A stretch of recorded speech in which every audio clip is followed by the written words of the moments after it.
Hello friends, welcome to the galaxy of geometrics. हमने previous lecture में जो calculation था हमारे पास principle of GPS position calculation का जो प्रिंसिपल रहता है उसके बारे में देखा था। तो उसके जो इम्पोर्टेंट फेजेस होते हैं, जो इम्पोर्टेंट टर्म्स होती हैं, उनके बारे में समझ रहे थे। तो हमने सबसे पहले सिग्नल स्ट्रक्चर देखा था, उसमें दो टाइप्स के फ्रिक्वेंसीज और दो टाइप्स के हमारे पास कोड्स देखे थे। ठीक है, सी/ए कोड, पी कोड, उनके बारे में डिस्कशन किया था। उसके अलावा हमने सर्विसेज देखी थी, पीपीएस और एसपीएस। तो अब हम उससे आगे देखने वाले हैं और आज हम फॉर्मूला भी देखेंगे कि कैसे हमारे पास जीपीएस जो है अपनी पोजीशन को कैलकुलेट करता है, कैसे हमारे पास एफएमआरएस डेटा का यूज होता है, और हमारे पास जो मिनिमम 4 सैटेलाइट्स की रिक्वायरमेंट रहती है 3D पोजीशन कैलकुलेशन के लिए, वो क्यों होती है। ठीक है, तो आज हम अच्छे से समझने वाले हैं प्रिंसिपल और कैलकुलेशन ऑफ जीपीएस पोजीशन। ठीक है, अगर हम बात करते हैं कि कैरियर फेज मेजरमेंट जो हम बात कर रहे थे स्यूडो रेंजेस की, रेंजेस मतलब कि हमारे पास सैटेलाइट और जीपीएस का जो एंटीना होता है उनके बीच का डिस्टेंस, जिसको हम मानते हैं कि सैटेलाइट और जीपीएस रिसीवर के बीच का डिस्टेंस है। ठीक है, तो वो रेंजेस होता है pseudo random noise PRN code की वजह से कैलकुलेशन होता है, स्यूडो रेंज भी कहते हैं हमारे पास। ठीक है, तो ये जो डिस्टेंस है इसका कैलकुलेशन हम कैरियर फेज मेजरमेंट से भी कर सकते हैं, और ये जो कैलकुलेशन होता है वो एक्यूरेट होता है हमारे पास as comparison to the pseudo ranges, जो कि कोड्स के थ्रू हम कैलकुलेट करते हैं। हमें पता है कि कोड जो होता है वो मेजरमेंट डिस्टेंस कैलकुलेशन के लिए ही रिक्वायर्ड रहता है। तो अगर हम कैरियर फेज मेजरमेंट की बात करते हैं तो the range would simply be the sum of total number of full carrier cycles plus fractional cycles at the receiver. तो ये रिसीवर क्या है, कैलकुलेट करता है अपना distance on the basis of carrier phase measurement. तो कितनी फुल साइकिल्स हैं, ठीक है, उसमें फ्रैक्शनल साइकिल्स का अगर हम सम करते हैं और उसको मल्टीप्लाई करते हैं विद द वेवलेंथ, जो कैरियर वेवलेंथ होती है रेडियो फ्रिक्वेंसी की, ठीक है, उसको मल्टीप्लाई करते हैं तो हमारे पास क्या डिस्टेंस कैलकुलेशन हो जाता है, जो कि सैटेलाइट और रिसीवर के बीच का डिस्टेंस रहता है। उसी डिस्टेंस की वजह से हम अपनी पोजीशन को कैलकुलेट कर पाते हैं। ठीक है, तो आपको ये याद रखना कि स्यूडो रेंजेज और रेंजेस जो होती हैं वो हमारे पास कैरियर फेज मेजरमेंट से भी हो सकती हैं, और ये इंपॉर्टेंट लाइन है कि it is the simple sum of the total number of carrier cycles और fractional cycles multiply by the carrier wavelength. ठीक है, और ये जो रेंजेस कैलकुलेट करते हैं हम कैरियर फेज मेजरमेंट से, वो फार मोर एक्यूरेट होती हैं than those obtained with the codes, जो कि स्यूडो रेंजेस होती हैं। ठीक है, उसके अलावा जो हम बेसिक प्रिंसिपल की बात करते हैं ट्राइलेट्रेशन, वो ट्राइलेट्रेशन कॉन्सेप्ट क्यों है हमारे पास, ट्रायंगुलेशन नहीं है, ये हमारे पास ट्राइलेट्रेशन है। ये भी इंपॉर्टेंट क्वेश्चन बनता है, जो कि काफ़ी बार प्रीवियस ईयर के क्वेश्चन में गेट एग्जाम में पूछा गया है। तो GPS is based on the satellite ranging. हमें पता है कि जो जीपीएस रिसीवर है अपनी पोजीशन को डिफरेंट सैटेलाइट से डिस्टेंस कैलकुलेशन के बाद अपनी पोजीशन को कैलकुलेट करता है। इसका फॉर्मूला आज हम देखने वाले हैं, ठीक है, कि कैसे यूज होता है। तो ये डिफरेंट सैटेलाइट्स से अपने डिस्टेंस को कैलकुलेट करता है, और इन सैटेलाइट्स का कोऑर्डिनेट भी हमारे पास एफएमआरएस डेटा के अंदर अवेलेबल रहता है। तो ये हम क्या डिस्टेंस D1 हो गया, D2 हो गया, D3 हो गया, मान लीजिए D4 हो गया, और अपना रिसीवर कैलकुलेट करता है एक्स वाई जेड और टाइमिंग का जो भी करेक्शन फैक्टर रहता है। ठीक है, तो ये जो डिस्टेंस कैलकुलेशन है इसी की वजह से हमारे पास अपनी पोजीशन को कैलकुलेट कर पा रहा है। तो ये ट्राइलेट्रेशन कॉन्सेप्ट है, क्योंकि डिस्टेंस यूज हो रहा है। अगर ये एंगल से अपने कैलकुलेशन करता, 3 एंगल्स का यूज करके या 4 एंगल्स का यूज करके अपनी पोजीशन को कैलकुलेट करता तो ट्रायंगुलेशन होता। बट इसका जो बेसिक प्रिंसिपल रहता है जीपीएस कैलकुलेशन का, वो ट्राइलेट्रेशन कॉन्सेप्ट होता है, क्योंकि वो रेंजिंग और डिस्टेंस कैलकुलेशन की हेल्प से हमारे पास अपनी पोजीशन को कैलकुलेट करता है। ठीक है, तो it requires calculation of the distances between the receiver and the position of 3 और मोर सैटेलाइट्स, 4 और more if elevation is desired, means 3D position के लिए 4 मिनिमम सैटेलाइट्स और 2D पोजीशन के लिए 3 मिनिमम सैटेलाइट्स की रिक्वायरमेंट रहती है। ठीक है, and then applying simple mathematics assuming that the positions of the satellites are known, subsequently the location of the receiver can be calculated by determining the distance from each of the satellites to the receiver. GPS takes 3 or more known references and measure distances and then triangulates an additional position. तो यहाँ पे क्या है, GPS receiver अपना unknown position पे होता है x Y Z, ठीक है, और ये डिफरेंट सैटेलाइट से अपनी पोजीशन कैलकुलेट करता है। और ये जो सैटेलाइट्स जो पोजीशन है वो नोन पोजीशन है हमारे पास, क्योंकि इसका एफएमआरएस डेटा अवेलेबल रहता है हमारे पास, जो कि रिसीवर अपना डिकोड करता है सिग्नल स्ट्रक्चर के अंदर। जो एफएमआरएस डेटा का कोऑर्डिनेट्स और लोकेशन अवेलेबल रहता है कि किस टाइम पे हमारे पास सैटेलाइट, जिस टाइम पे वो सैटेलाइट जो है सिग्नल को ट्रांसमिट कर रही है उसकी पोजीशन क्या है उस ऑर्बिट के अंदर। ठीक है, तो वो इन्फॉर्मेशन रहती है, वही एफएमआरएस डेटा होता है। तो मान लीजिए x1 y1 Z1 हमारे पास है फर्स्ट सैटेलाइट की, ठीक है। फिर इसकी X2 Y2 Z2 है और इसकी X3 Y3 Z3 है। और सिमिलरली हमारे पास हमें पता है कि ये जो डिस्टेंस है और ये जो रेडियो सिग्नल है वो इलेक्ट्रोमैग्नेटिक वेव है, ठीक है। तो स्पीड ऑफ लाइट से ट्रैवल करती है और टाइम डिफरेंस हमारे पास जिस टाइम पे ये रिसीवर सिग्नल को कैप्चर कर रहा है और ट्रांसमिट कर रहा है, उन दोनों के बीच का टाइम डिफरेंस डेल्टा टी है। तो ये हमारे पास स्यूडो रेंज डिस्टेंस कैलकुलेट हो जाता है। और डिस्टेंस का हमें फॉर्मूला भी पता है कि 3D पोजिशन के लिए x माइनस x1 का square plus y minus y1 का square plus z minus z1 का स्क्वायर, ठीक है। और हमारे पास ये आपको पता चल जाएगा कि यहाँ से हम d1 d2 d3 कैलकुलेट कर सकते हैं, ठीक है, डिफरेंट टाइम पीरियड गैप के हिसाब से। और x1 y1 x2 z1 जो है वो एफएमआरएस डेटा है। ये सारी चीज़ें अभी हम फॉर्मूले में समझेंगे, लेकिन यहाँ पे जो इम्पोर्टेंट है ट्रायलेटरेशन कॉन्सेप्ट है, क्योंकि डिस्टेंस कैलकुलेशन के बेसिस पे हमारे पास किसी भी अननोन पोजीशन को हम कैलकुलेट कर पा रहे हैं जो कि नोन पोजीशन के रेफरेंस में हम उसको कैलकुलेट कर रहे हैं। इसलिए ये जो कॉन्सेप्ट है सिंपल कॉन्सेप्ट है, ट्रायलेटरेशन कॉन्सेप्ट होता है, ठीक है। तो प्रिंसिपल जो होता है वो ट्रायलेटरेशन होता है। मैं बार बार इसलिए बोल रहा हूँ कि आपको याद हो जाए, क्योंकि एग्जाम में काफ़ी बार पूछा गया है ये, ठीक है, इंपॉर्टेंट है। उसके बाद है हमारे पास determination of the current locations of the GPS satellites. तो जीपीएस सैटेलाइट्स की करंट लोकेशन मतलब उसका अलमानिक डेटा और एफएमआरएस डेटा हमारे पास, ठीक है। तो GPS satellites are orbiting the earth at an altitude of 20,200 kilometre. अगर हम बात करेंगे तो मीडियम अर्थ ऑर्बिट के अंदर आती है। ये हम रिमोट सेंसिंग एंड सेंसर्स के लेक्चर सीरीज में देखेंगे, ठीक है। तो मीडियम अर्थ ऑर्बिट है जो कि अर्थ के अराउंड हमारे पास सैटेलाइट मूव करती हैं, रिवॉल्व करती हैं, ठीक है, अपनी ऑर्बिट के अंदर।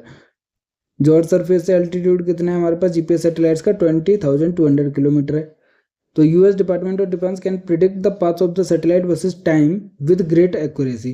क्यों ये कर सकता है? क्योंकि मास्टर कंट्रोल स्टेशन इनके पास होता है, ठीक है। तो वो हमारे पास एक्यूरेटली बता सकते हैं कि किस पोजीशन पे किस टाइम पीरियड पे हमारे पास सैटेलाइट की ऑर्बिट लोकेशन रहती है, ठीक है। तो उसको मॉनिटर भी वो बार बार करते रहते हैं, दिन में 2 बार मिनिमम मॉनिटर करते हैं, और अगर कुछ भी वेरिएशन होता है उसको करेक्ट भी करते हैं with the help of ground antennas and monitoring station. ये चीज़ें हम ऑलरेडी देख चुके हैं सेगमेंट्स के अंदर और कंपोनेंट्स के अंदर, ठीक है। तो ये बात कर रहे हैं हमारे पास current location of GPS satellite, जो कि सिग्नल के अंदर ही उसकी इन्फॉर्मेशन रहती है। हमने देखा था कि नेविगेशन मैसेज होता है जो कि एफएमएस डेटा को कैरी करके चलता है, ठीक है।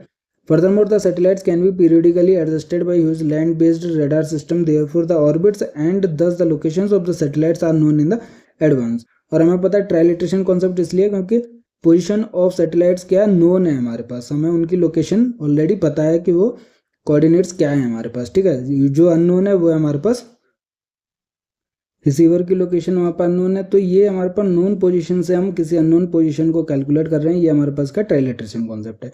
अब ये नोन पोजीशन है, ये हमारे पास एफएमआरएस डेटा है जो कि हमारे पास यूएस डिपार्टमेंट ऑफ डिफेंस के पास एक्यूरेसी के साथ अवेलेबल रहती है, और जो हमारे पास क्या है ट्रांसमिट भी होती है सिग्नल स्ट्रक्चर के अंदर जो नेविगेशन मैसेज कैरी करके चलता है, और वो रिसीवर उसको डिकोड करता है, और उनकी x1 y1 z1 x2 y2 z2 जो डिफरेंट कोऑर्डिनेट पोजीशन रहती है हमारे पास सैटेलाइट्स की, वो उसको फाइंड आउट करता है, ठीक है।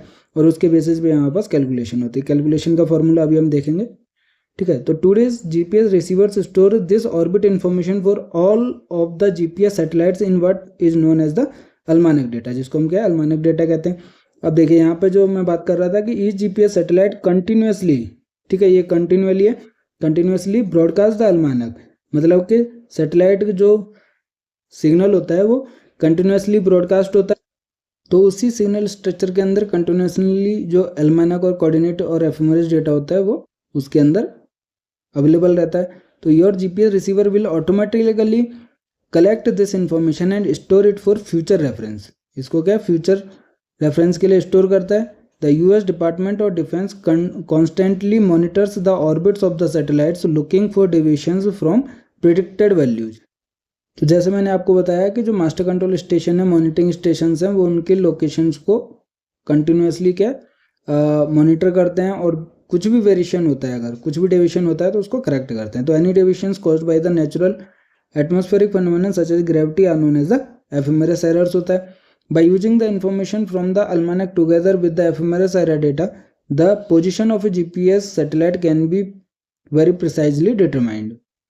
तो अगर अल्मानिक डेटा के साथ आपको एफएमआरएस एरर डेटा भी अवेलेबल है, मतलब कि जो भी वेरिएशन है, डेविएशन है अपनी पोजीशन से, अगर वो भी आपको इन्फॉर्मेशन अवेलेबल है तो उसका करेक्शन अप्लाई करके हम क्या कोई भी अपनी पोजीशन, जो जीपीएस सैटेलाइट है, जीपीएस रिसीवर अपनी पोजीशन को प्रिसाइजली कैलकुलेट कर सकता है। अगर इसमें थोड़ा सा भी एरर रहता है, इसका मतलब कि वो हाईली अफेक्ट करता है जो भी रिसीवर की पोजीशन कैलकुलेशन होती है, ठीक है। फिर उसके बाद क्या हमारे पास computing distance between users position है जीपीएस सैटेलाइट, जो रेंजिंग की हमने बात की। जैसे मैं ऑलरेडी आपको बता चुका हूँ कि ये जो सैटेलाइट है वो हमारे पास रेडियो सिग्नल को ट्रांसमिट करती है, और रेडियो सिग्नल क्या हमारे पास इलेक्ट्रोमैग्नेटिक वेव है जो कि स्पीड ऑफ लाइट से ट्रेवल करती है, जो कि हमारे पास 3 × 10⁸ है मीटर पर सेकेंड, ठीक है। और अगर हम टाइमिंग की इन्फॉर्मेशन की बात करते हैं तो जिस टाइम पे हमारे पास ये सैटेलाइट जो है सिग्नल को ट्रांसमिट करता है वो मान लीजिए T1 हो गया, और रिसीवर जिस टाइम पे उसको कैप्चर करता है वो T2 हो गया। इन दोनों के टाइम डिफरेंस जो होता है वो हमारे पास क्या travelling time of the signal होता है। तो ट्रैवलिंग टाइम हमारे पास T1 - T2 डेल्टा टी हो गया। इन दोनों को अगर मल्टीप्लाई करेंगे हम C × डेल्टा टी, तो ये हमारे पास डिस्टेंस कैलकुलेशन हो जाएगा, सिंपल सा स्पीड इनटू टाइम हो गया, ठीक है। और यही जो रेंजिंग है हमारे पास डिस्टेंस कैलकुलेशन होती है C × T। C की वैल्यू फिक्स है 3 × 10⁸ मीटर पर सेकेंड। T की इन्फॉर्मेशन हमारे पास सिग्नल के अंदर अवेलेबल रहती है। अब ये जो टाइम सिंक्रोनाइजेशन की बात रहेगी कि रिसीवर जिस सिग्नल स्ट्रक्चर को डिकोड कर रहा है ऑटोमेटिकली, वो हमारे पास सिंक्रोनाइज होना चाहिए, जो कि क्लॉक्स अवेलेबल है हमारे पास सैटेलाइट्स के ऊपर। सैटेलाइट्स के ऊपर जो क्लॉक्स अवेलेबल रहती हैं वो बहुत प्रिसाइज रहती हैं, रेडियम और सीजियम की क्लॉक्स रहती हैं, ठीक है। तो इन दोनों के बीच का सिंक्रोनाइजेशन होना चाहिए। उसके लिए हमारे पास टाइम करेक्शन फैक्टर हम कैलकुलेट करते हैं, जो कि 4 सैटेलाइट्स की रिक्वायरमेंट रहती है।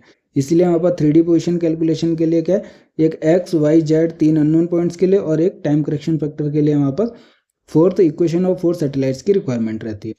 तो वही चीज़ इसमें लिखी हुई है कि GPS determine the distance between a GPS satellites and the GPS receiver by measuring the amount of time it takes a radio signal और GPS signal to travel from the satellite to the receiver.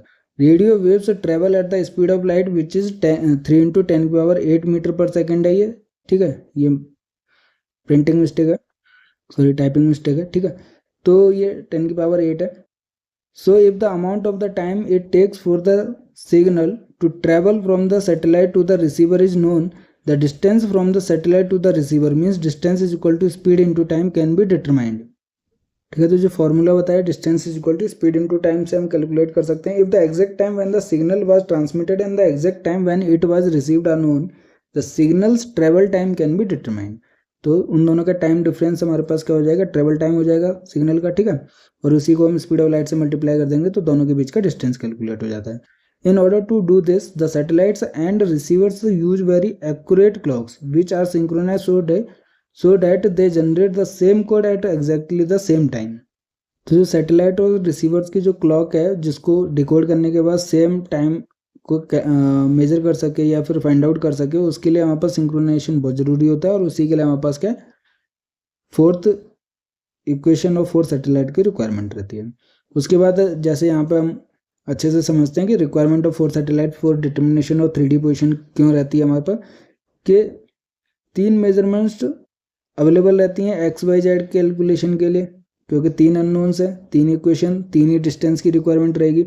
But हमारे पास 3D position के लिए 4 satellite की requirement क्यों रहती है, क्योंकि सिंक्रोनाइजेशन नहीं होता है। तो 3 measurements can be used to locate a point assuming the GPS receiver and satellite clocks are precisely and continually synchronized। अगर सैटेलाइट क्लॉक्स और जीपीएस की रिसीवर जो क्लॉक्स हैं अगर कंटिन्यूसली और प्रिसाइजली सिंक्रोनाइज्ड हैं तो हमारे पास 3 ही इक्वेशन और 3 ही सैटेलाइट्स की रिक्वायरमेंट रहेगी। बट ऐसा नहीं होता है, हमारे पास सैटेलाइट जो क्लॉक्स रहती हैं वो ज़्यादा एक्यूरेट रहती हैं, प्रिसाइज रहती हैं। This allows the distance calculation to be accurately determined अगर कंटिन्यूसली सिंक्रोनाइज्ड हैं तो। Unfortunately, it is impossible to synchronize these two clocks since the clocks in the GPS receivers are not as accurate as the very precise and expensive atomic clocks in the satellites। जो satellites पे clocks रहती हैं वो बहुत ज़्यादा expensive और precise रहती हैं, एटॉमिक क्लॉक्स रहती हैं। बट रिसीवर्स के साथ ऐसा नहीं होता है, एक्यूरेसी उनकी कम रहती है रिसीवर क्लॉक्स की, ठीक है। तो सिंक्रोनाइजेशन भी इतना प्रिसाइजली नहीं होता है। The GPS signals travel from the satellite to the receiver very fast, so if the two clocks are off by only a small fraction, the determined position data may be considerably distorted।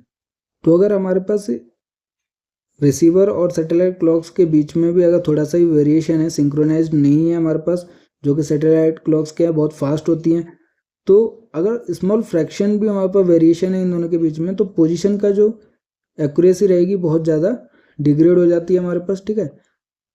क्योंकि आप देखिए कि time difference अगर nano seconds में भी है तो 3 × 10⁸ जो स्पीड ऑफ लाइट होती है उससे मल्टीप्लाई होता है, तो बहुत ज़्यादा हमारे पास वेरिएशन मीटर के अंदर या thousands of metres, hundred of metres में भी देखने के लिए मिल सकता है। तो बहुत ज़्यादा इफेक्ट डालता है हमारे पास इन दोनों के बीच का वेरिएशन, इसलिए हमारे पास बहुत ज़्यादा प्रिसाइजली और एक्यूरेटली कंटिन्यूसली सिंक्रोनाइज्ड होनी चाहिए, बट ऐसा नहीं होता है अनफॉर्चुनेटली। इसलिए हमारे पास 4 सैटेलाइट्स की, जो कि टाइम करेक्शन फैक्टर को कैलकुलेट करती है, उसकी रिक्वायरमेंट रहती है।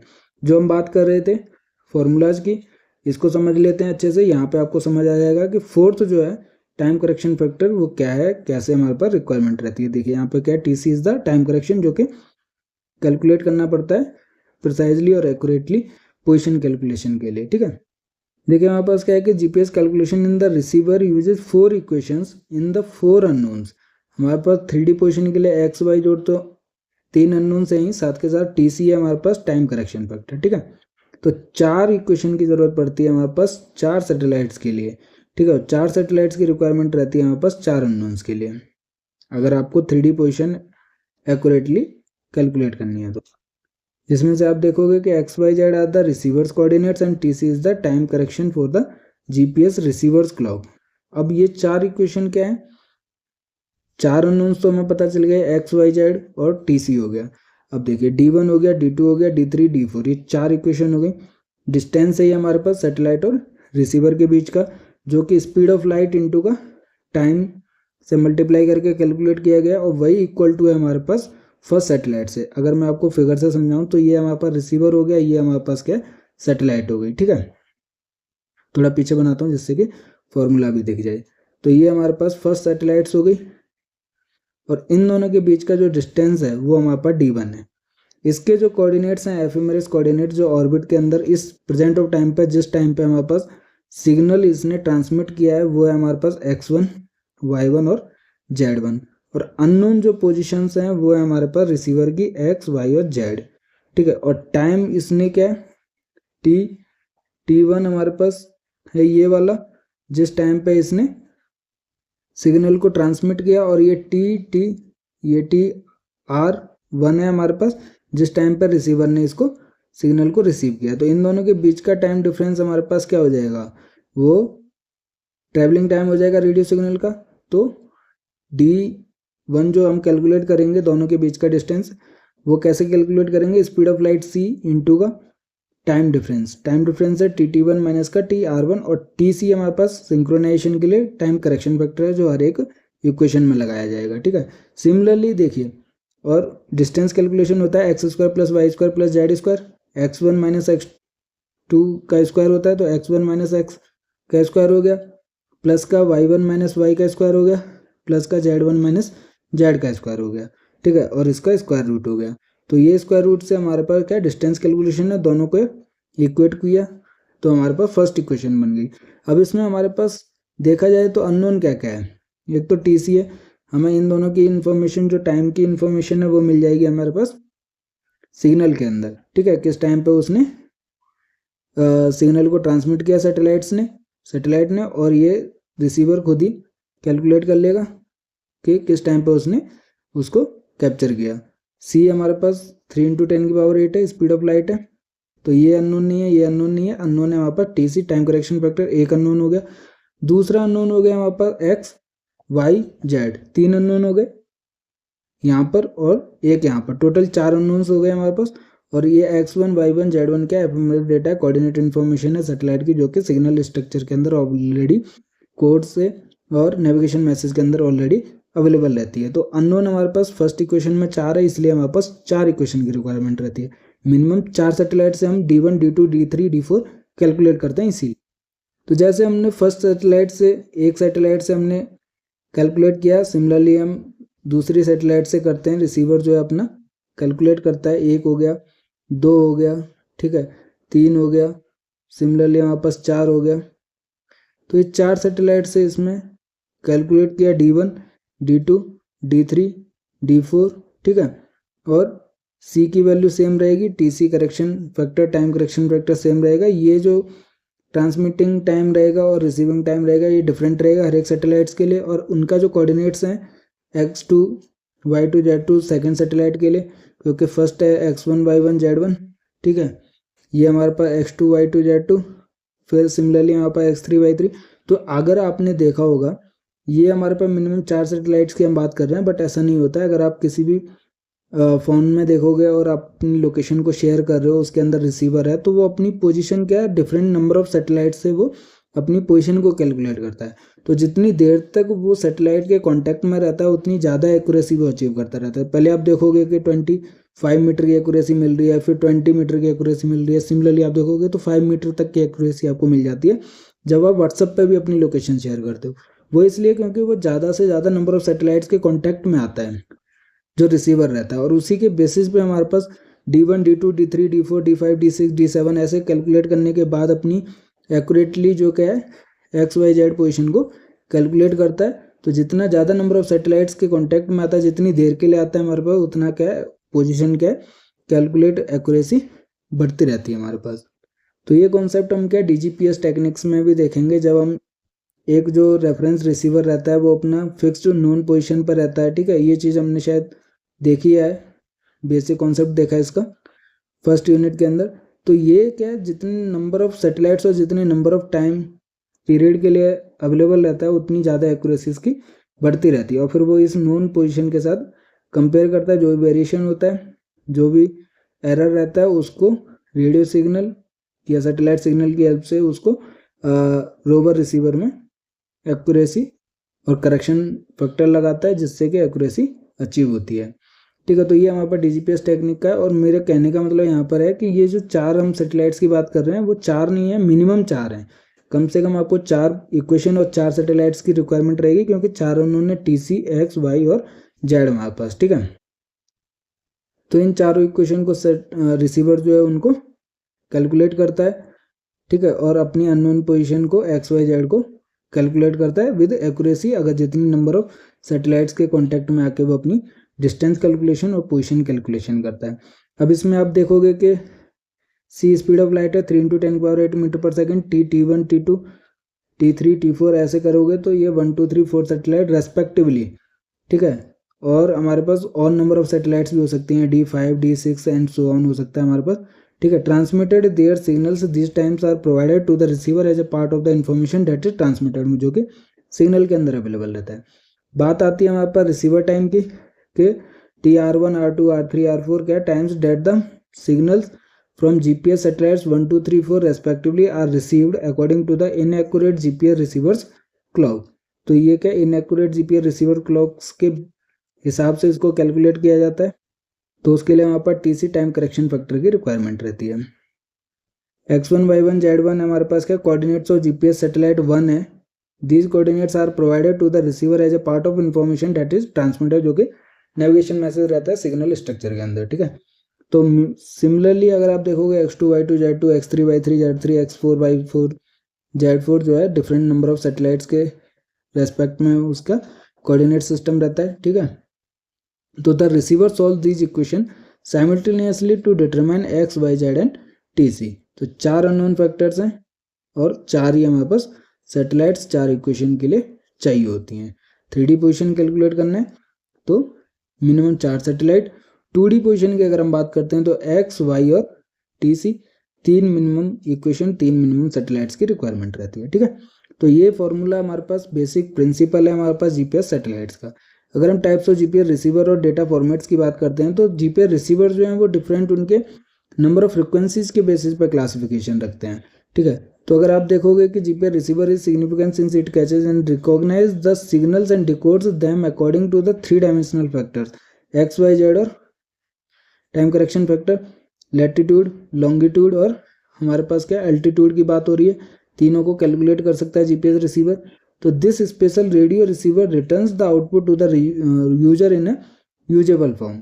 तो ये खुद ही हमारे पास सिग्नल को कैप्चर करके कैलकुलेट करता है और यूजेबल फॉर्म मीन्स उसको उसकी कोऑर्डिनेट इन्फॉर्मेशन प्रोवाइड करता है।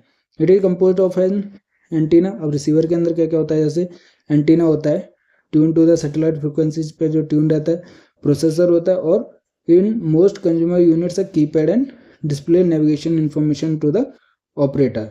तो अगर आप देखोगे कि रोवर रिसीवर हो गया या फिर रेफरेंस रिसीवर हो गया, उस पर एक स्क्रीन भी रहती है जिस पर सारा डेटा एंट्री के लिए भी रहता है कीबोर्ड, और डिस्प्ले के लिए भी हमारे पास स्क्रीन रहती है। ठीक है, तो जीपीएस रिसीवर की अगर हम बात करते हैं तो डिफरेंट कोडिंग के बेसिस पे भी रहता है, वो आगे देखेंगे। पहले हम देख लेते हैं कि classification of GPS receiver on the basis of number of frequency जो कि ये ट्रैक कर सकता है। जैसे इसके बेसिस पे क्या हो गया, सिंगल फ्रिक्वेंसी कोड रिसीवर भी रहता है, single frequency carrier smoothed code भी रहता है, single frequency code and carrier receivers होते हैं, डुअल फ्रिक्वेंसी रिसीवर्स होते हैं जो L1 और L2 दोनों फ्रिक्वेंसी को ट्रैक कर सकते हैं। ठीक है, अगर हम बात करते हैं कि GPS receiver on the basis of level of accuracy के बेसिस पे, तो लेवल ऑफ एक्यूरेसी के बेसिस पे क्या क्लासिफिकेशन है, C/E code, coarse acquisition code receivers हैं जो कि एक्यूरेसी प्रोवाइड करते हैं 1 to 5 metre GPS accuracy with differential correction with an occupation time of 5 second. उसके अलावा आप देखोगे करियर फेज रिसीवर्स भी होते हैं, जिस type of receivers provide 10 to 30 centimetre GPS position accuracy with differential correction. और थर्ड हमारे पास देखेंगे कि डुअल फ्रिक्वेंसी रिसीवर्स भी होते हैं, तो this type of receiver provide सब सेंटीमीटर एक्यूरेसी भी हम अचीव कर सकते हैं विद डुअल फ्रिक्वेंसी रिसीवर। तो ये लेवल ऑफ एक्यूरेसी के बेसिस पर 3 क्लासिफिकेशन है, C/E code, carrier phase receivers और डुअल फ्रिक्वेंसी रिसीवर। और अगर हम बात करें नंबर ऑफ फ्रिक्वेंसीज के बेसिस पर, तो 4 टाइप्स ऑफ रिसीवर्स अवेलेबल हैं हमारे पास। ठीक है, तो फॉर्मेट ऑफ जीपीएस डेटा क्या क्या हो सकते हैं, ये तो अगर आप देखोगे पेन ड्राइव से भी आप निकाल सकते हो। ठीक है, और फिर स्टैटिक डीजीपीएस टेक्निक को यूज कर सकते हो, वो आगे जाके हम देखेंगे टेक्निक्स ऑफ जीपीएस रिसीवर या डीजीपीएस। ठीक है, वो हम आगे जाके देखेंगे। फॉर्मेट्स ऑफ जीपीएस डेटा किस किस फॉर्म में आपको अवेलेबल मिलेंगे, राइनेक्स फॉर्म में, raw GPS static data form for data processing and archive, इसकी बात कर रहा था मैं। ठीक है, NMEA फॉर्म होता है हमारे पास, standard related to data communication between marine electronic devices, transmission और GPS position from GPS receiver to other devices. ठीक है, GPS receiver to PDA, personal digital assistant हो गया हमारे पास। ठीक है, फॉर रियल टाइम पोजिशनिंग के लिए कौन सा डेटा फॉर्मेट रहता है, RTCM SC104, ट्रांसमिशन और GPS correction from GPS reference station to GPS receiver. For DGPS और RTK सर्विस के लिए भी हमारे पास डेटा फॉर्मेट रहता है। एक्यूरेसी की अगर हम बात करते हैं तो ऑलरेडी हमें पता है, जो कि अभी देखा था टाइप्स ऑफ एक्यूरेसी के बेसिस पर जो रिसीवर्स का क्लासिफिकेशन था। तो यहाँ पे क्या, GPS is the best navigation and tracking technology available so far. It demonstrate the accuracy levels of within 4 to 20 metres और so of the actual position of the object being track. तो table में अगर हम देखते हैं 4 basic level of accuracy है। Autonomous के लिए 15 to 100 मीटर्स है। डीजीपीएस टेक्निक जो है वो 0.5 से 5 मीटर तक की एक्यूरेसी देता है। अब RTK फ्लोट है और RTK फिक्स्ड है। RTK फ्लोट है 20 सेंटीमीटर टू 1 मीटर तक की एक्यूरेसी, और सब सेंटीमीटर हमारे पास ये यहाँ पर है 1 सेंटीमीटर टू 5 सेंटीमीटर की RTK फिक्स्ड है। तो अगर हम देखेंगे तो सब सेंटीमीटर लेवल की भी एक्यूरेसी हमारे पास अचीव की जा सकती है। Standard GPS receiver for civil use offers an accuracy down to a few metres. Civil के लिए हमारे पास फ्यू मीटर्स तक की एक्यूरेसी, अगर आप व्हाट्सएप पे देखोगे तो फ्यू मीटर्स या 5-10 मीटर की एक्यूरेसी आपको मिल जाएगी, क्योंकि उसमें क्या है, जैसे हमने सेलेक्टिव अवेलेबिलिटी की बात की थी, वो चीज़ आपको देखने के लिए मिलती है। ठीक है, तो more sophisticated GPS receiver providing an accuracy of few centimetres cost several lakhs, they are normally use for land survey. तो अगर आपको few centimetre sub centimetre level की एक्यूरेसी चाहिए तो कॉस्ट भी आपको महंगी पड़ती है। ठीक है, उसके लिए सर्वे करना पड़ता है, लैंड सर्वे के लिए वो अचीव कर सकते हैं हम। The receivers achieve accuracy of approximately 100 metre with the activation of the selective availability.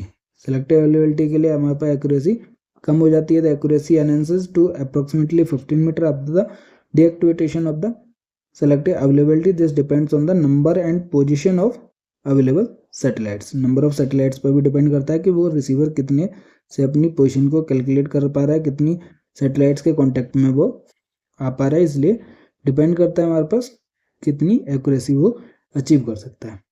तो आज हमारा जो लेक्चर था काफ़ी इम्पोर्टेंट लेक्चर था, इससे हमारे पास एग्जाम में काफ़ी क्वेश्चन बनते हैं। अगर क्वेश्चन नहीं पूछा जाता है तो कॉन्सेप्ट बहुत ज़्यादा क्लियर होते हैं आज के लेक्चर से। ठीक है, अगर आपको कोई भी डाउट होता है आप हमें कमेंट कर सकते हैं वीडियो के ऊपर, या फिर आप हमारे व्हाट्सएप और टेलीग्राम चैनल पर जुड़कर मैसेज भी कर सकते हैं। वीडियो पसंद आया तो लोगों के साथ शेयर कीजिए, दोस्तों के साथ शेयर कीजिए, चैनल को सब्सक्राइब कीजिए। तो अच्छे से पढ़ाई कीजिए, खुश रहिए। मिलते हैं नेक्स्ट लेक्चर में। Thank you.